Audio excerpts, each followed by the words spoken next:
बिस्मिल्लाहिर्रहमानिर्रहीम, अस्सलाम वालेकुम everyone, welcome to the Code Neat. आज की वीडियो में हम बात करेंगे CS201 प्रैक्टिकल क्विज नंबर 3 की। वीडियो को एंड तक वॉच कीजिएगा ताकि कोई भी इंपॉर्टेंट एमसीक्यू आपसे स्किप ना हो सके। वीडियो को स्टार्ट करने से पहले एक इंपॉर्टेंट इन्फॉर्मेशन आपके साथ शेयर करना चाहती हूँ। एक दफ़ा हमारे चैनल को जाके विजिट कर ले। हमारे चैनल पर आपके साथ ना सिर्फ व्यू की लेटेस्ट अपडेट शेयर की जाती है बल्कि इसके साथ साथ असाइनमेंट, जीडीपी सॉल्यूशंस, क्विजेस के क्वेश्चंस और पेपर के रिव्यूज भी शेयर की जाती हैं। इसके साथ साथ ISL 202 और पाक 301 के चैप्टर वाइज एक्सप्लेनेशन के साथ साथ इनके चैप्टर वाइज एमसीक्यूज भी शेयर किए गए हैं जो कि पास पेपर से लेकर बनाए गए हैं। जिन्होंने अपना LMS हैंडल करवाना हो, असाइनमेंट बनवानी हो, जीडीपी बनवानी हो या पूरा का पूरा LMS हैंडल करवाना हो तो हमसे कांटेक्ट कर सकते हैं। हम पेड सर्विसेज भी देते हैं। और जिन्होंने हमारा व्हाट्सएप ग्रुप ज्वाइन करना है उसका लिंक मैं आपको डिस्क्रिप्शन में दे दूंगी, वहां से आप ग्रुप को ज्वाइन कर सकते हैं। एक और चीज आपके साथ शेयर करती चलो, अगर आप इंग्लिश बोलना चाहते हैं लेकिन आप में कॉन्फिडेंस नहीं है तो कोई इशू नहीं, हम आपके लिए स्पोकन इंग्लिश कोर्स लेके आए हैं जहां पे गर्ल्स और बॉयज को सेपरेटली गाइड किया जाता है। दोनों के लिए सेपरेट ग्रुप्स बनाए गए हैं। आपको डेली वाइज टास्क दिए जाते हैं। टास्क में जो भी मिस्टेक्स होती हैं उसके मुताबिक आपको गाइड किया जाता है और आपके साथ चीजें शेयर की जाती हैं। अगर आप इंटरेस्टेड हैं तो दोनों ग्रुप्स का लिंक मैं आपको डिस्क्रिप्शन में दे दूंगी, आप वहां से ग्रुप्स को ज्वाइन कर सकते हैं। चलो अपनी वीडियो को स्टार्ट करते हैं। अच्छा जी, पहला क्वेश्चन है हमारे पास कि अगर हम C++ क्लास में कोई फंक्शन ना बनाए तो कौन सा फंक्शन खुद ब खुद जो वो कॉल हो जाता है। डिफॉल्ट कंस्ट्रक्टर जो है वो खुद ब खुद ही कॉल हो जाता है। बी हमारे पास राइट आंसर है। नेक्स्ट हमसे क्यों है कि C++ में वो कौन सा फंक्शन होता है जिसका पूरा कोड हर जगह इंसर्ट हो जाता है जहां जहां उससे कॉल किया जाए। Inline function. डी हमारे पास राइट आंसर है।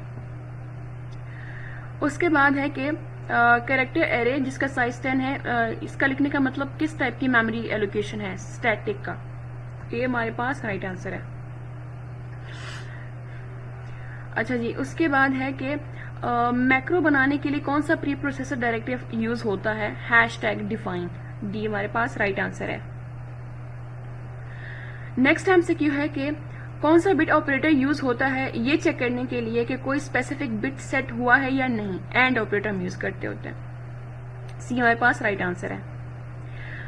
उसके बाद है कि C++ में क्लास के डेटा मेंबर्स तक पहुंचने के लिए कौन सा ऑपरेटर यूज होता है। डॉट ऑपरेटर यूज होता है। ए करेक्ट आंसर है।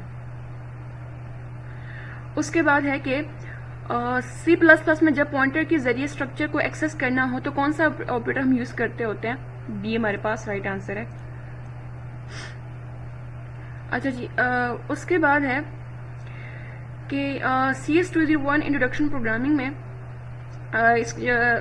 CS201 का जो कोर्स इसमें प्रोग्रामिंग लैंग्वेज का यूज हो रहा है ताकि कंसेप्ट जो वो समझे जा सके। कौन सा लैंग्वेज हम यूज करते होते हैं। C और C++।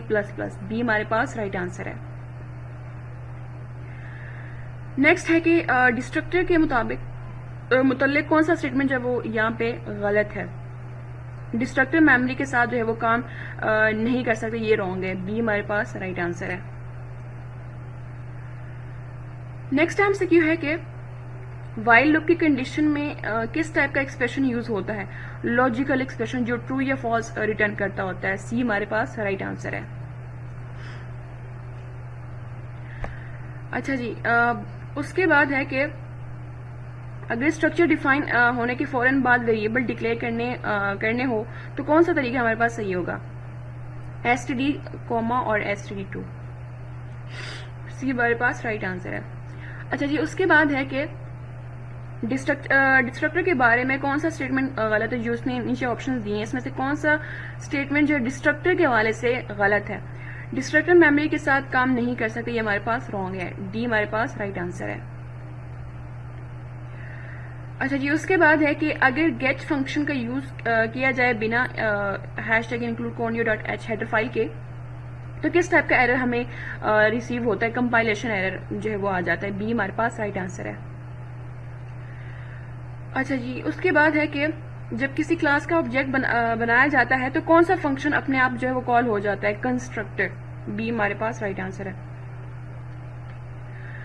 नेक्स्ट हमसे क्यों है कि अगर कंस्ट्रक्टर के अंदर आर्गुमेंट्स दिए जाए तो उसे क्या कहते हैं।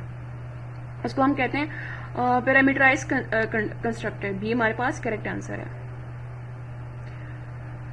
उसके बाद है कि C++ में स्ट्रक्चर की डिफॉल्ट विजिबिलिटी क्या होती है। पब्लिक। बी राइट आंसर है। नेक्स्ट हमसे क्यों है कि नीचे जो उसने ऑप्शन दिए इसमें से वो कह रहा है कि स्ट्रक्चर के हवाले से कौन सी बात जो है वो ठीक है। स्ट्रक्चर के अंदर जो वेरिएबल्स होते हैं उनको हम डाटा मेंबर्स कहते हैं। सी हमारे पास राइट आंसर है कि variables which are the part of a structure are called data members.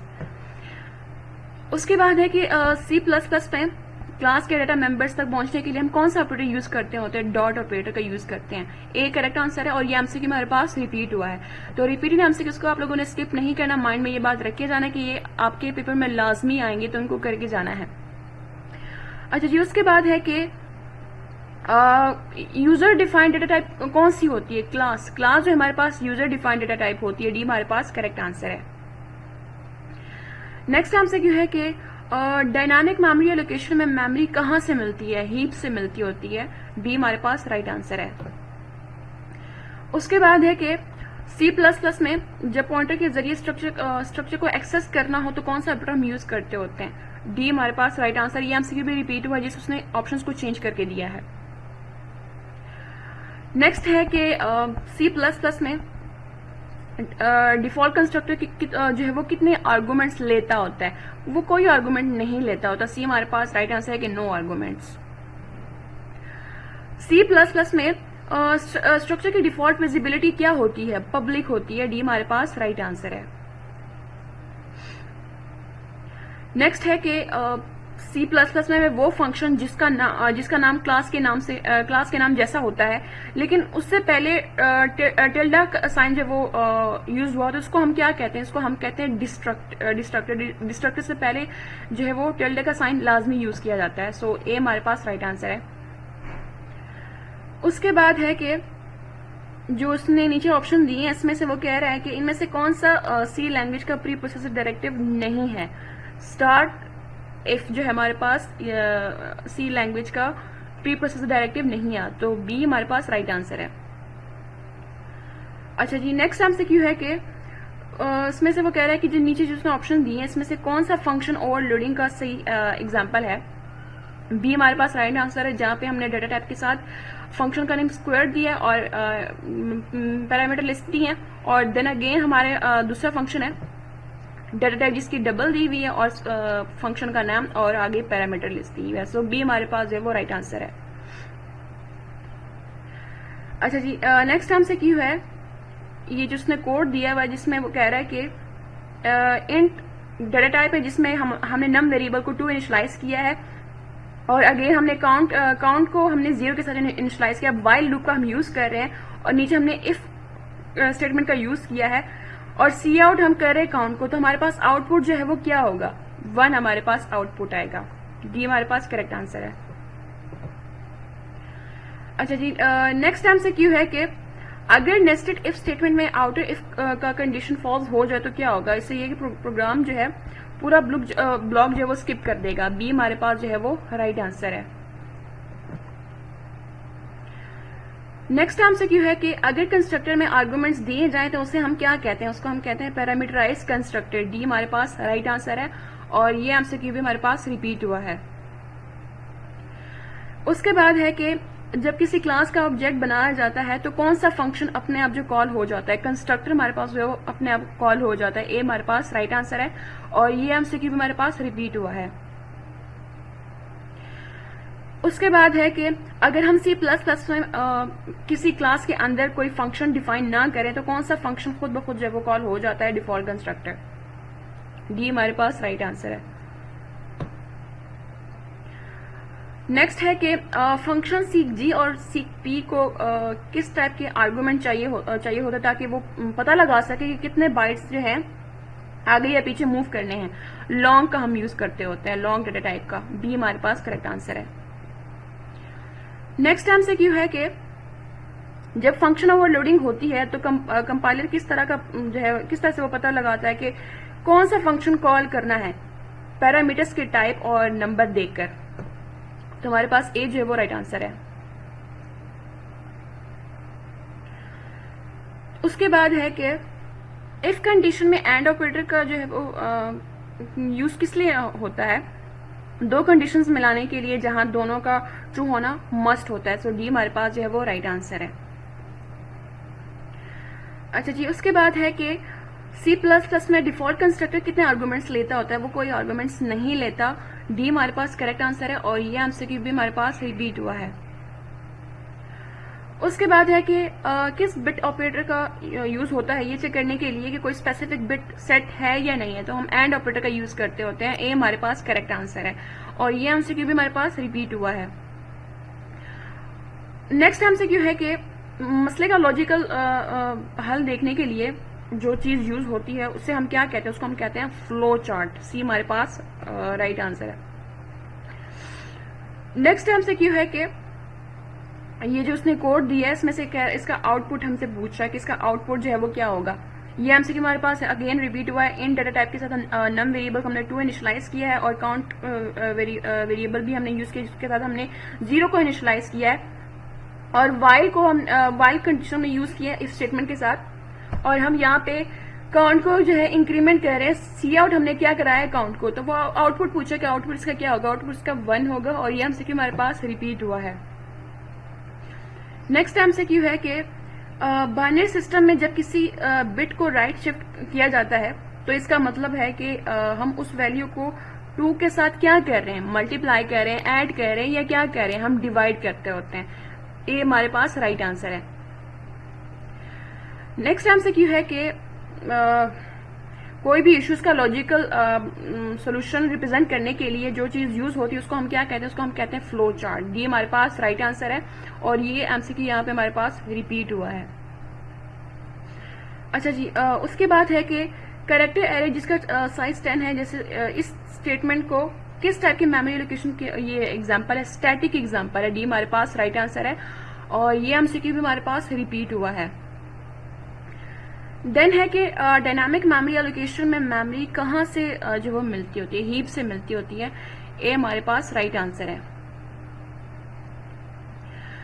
Next MCQ है कि सी प्लस प्लस में जब स्ट्रक्चर को पॉइंटर के जरिए एक्सेस करना हो तो कौन सा ऑपरेटर यूज होता है। डी हमारे पास राइट आंसर है। ये एमसीक्यू 3rd बार रिपीट हुआ है तो इसको आप लोगों ने लाजमी करके जाना है। अच्छा जी, उसके बाद है कि डिस्ट्रक्टर के मुतालिक जो नीचे इसने स्टेटमेंट दी इसमें से कौन सी स्टेटमेंट जो वो गलत है। डिस्ट्रक्टर को मेमोरी मैनिपुलेशन के ये जो वो यूज नहीं किया जा सकता, ये स्टेटमेंट हमारे पास रॉन्ग है। सो ए इज द राइट आंसर और ये एमसीक्यू हमारे पास रिपीट हुआ है। उसके बाद है कि सी प्लस प्लस में डिफॉल्ट कंस्ट्रक्टर कितने आर्गुमेंट्स लेता होता है, कोई आर्गुमेंट्स नहीं लेता होता। ए हमारे पास करेक्ट आंसर है। नेक्स्ट एमसीक्यू है कि स्ट्रक्चर के बारे में इसमें से कौन सी स्टेटमेंट जो है वो रॉन्ग है, जिसने यहाँ पे उसने ऑप्शन दी है। स्ट्रक्चर के वेरिएबल्स को डाटा मेंबर्स भी जो है वो हम कहते हैं। अच्छा, ये वो पूछा कि स्ट्रक्चर के हवाले से कौन सी स्टेटमेंट जो है वो ट्रू है। स्ट्रक्चर के वेरिएबल्स को हम डाटा मेंबर्स भी कहते हैं। इसका डी राइट आंसर है और ये एमसीक्यू हमारे पास रिपीट हुआ है। नेक्स्ट है कि अगर कंस्ट्रक्टर के अंदर आर्गुमेंट्स दिए जाएं तो उसको हम क्या कहते हैं, उसको हम कहते हैं पैरामीटराइज कंस्ट्रक्टर। ए राइट आंसर है और ये एमसीक्यू भी हमारे पास रिपीट हुआ है। नेक्स्ट है कि अगर गेट फंक्शन यूज हम करते हैं बिना इसके हैशटैग इंक्लूड conio.h के, तो किस टाइप का एरर हमें मिलता होता है, कंपाइलेशन एरर आ जाता है। डी हमारे पास राइट आंसर है और ये भी रिपीट हुआ है। नेक्स्ट एमसीक्यू है कि सी प्लस प्लस में वो फंक्शन जिसका नाम क्लास के नाम जैसा हो लेकिन उससे पहले टिल्डे का साइन जो वो लगाना हम उसको लगाते हैं उसको हम क्या कहते हैं, उसको कहते हैं हम डिस्ट्रक्टर। सी हमारे पास राइट आंसर है। उसके बाद है कि सीक जी और सीक पी फंक्शन को किस टाइप के आर्गुमेंट्स चाहिए होते हैं ताकि वो बाइट जो है वो मूव करा सकें। लॉन्ग डाटा टाइप हम इसके लिए यूज करते होते हैं। बी राइट आंसर है। उसके बाद है कि फंक्शन ओवरलोडिंग में कंपाइलर किस बेस पर ये डिसाइड करता है कि कौन सा फंक्शन चलाना चाहिए। पैरामीटर की टाइप और नंबर देखकर वो डिसाइड करता होता है। सो हमारे पास डी राइट आंसर है। नेक्स्ट एमसीक्यू है कि सी प्लस प्लस में फाइल का असल डाटा लेंथ मालूम करने के लिए कौन से 2 फंक्शन का कॉम्बिनेशन यूज होता है। फंक्शन सीक जी और टेल जी। डी हमारे पास राइट आंसर है। नेक्स्ट है कि स्ट्रक्चर के मुताल्लिक कौन सी बात जो है वो यहाँ पे करेक्ट है। स्ट्रक्चर के वेरिएबल्स को हम डाटा मेंबर्स भी कहते होते हैं। सी हमारे पास राइट आंसर है और ये एमसीक्यू भी हमारे पास रिपीट हुआ है। अच्छा जी, उसके बाद है कि अगर हम अगर हम C++ में क्लास में कोई कंस्ट्रक्टर डिफाइन ना करें तो कौन सा फंक्शन खुद ब खुद जो वो कॉल हो जाता है, हमारे पास डिफॉल्ट कंस्ट्रक्टर खुद ब खुद ही कॉल हो जाता है। ए राइट आंसर है इसका, और ये हमसे क्यों हमारे पास रिपीट हुआ है। नेक्स्ट है कि यहाँ पे जिसने डायरेक्टिव जिसने दिए हुए हैं, इसमें से वो कह रहा है कि इसमें से कौन सा सी लैंग्वेज का प्री प्रोसेसर डायरेक्टिव नहीं है। स्टार्ट इफ हमारे पास जो है वो सी लैंग्वेज का प्री प्रोसेसर डायरेक्टिव नहीं है। सो बी इसका राइट आंसर है, और ये हमसे क्यों हमारे पास रिपीट हुआ है। तो ये थे आज के हमारे CS201P क्विज नंबर 3 के क्वेश्चन। आप लोगों ने प्रिपरेशन करने के बाद क्विज की वीडियोस को लाजमी देखना 2 से 3 दफा, और जितने भी रिपीटेड क्वेश्चन हैं उनको स्किप नहीं करना, इनको लाजमी करके जाना है। वीडियो अगर अच्छी लगी तो इसको लाइक कीजिएगा, कमेंट कीजिएगा, और इसको ज्यादा से ज्यादा ग्रुप में शेयर कीजिएगा ताकि आपके साथ साथ दूसरों का भी बेनिफिट हो। और हमारे चैनल कोऑर्डिनेट को सब्सक्राइब करके बेल आइकन को प्रेस कर लें ताकि जैसे ही कोई नेक्स्ट वीडियो अपलोड होती है आपको साथ ही नोटिफिकेशन मिल जाए। नेक्स्ट वीडियो में मिलते हैं, तब तक अपना बहुत सारा ख्याल रखिएगा, मुझे दुआओं में याद रखिएगा। अल्लाह ने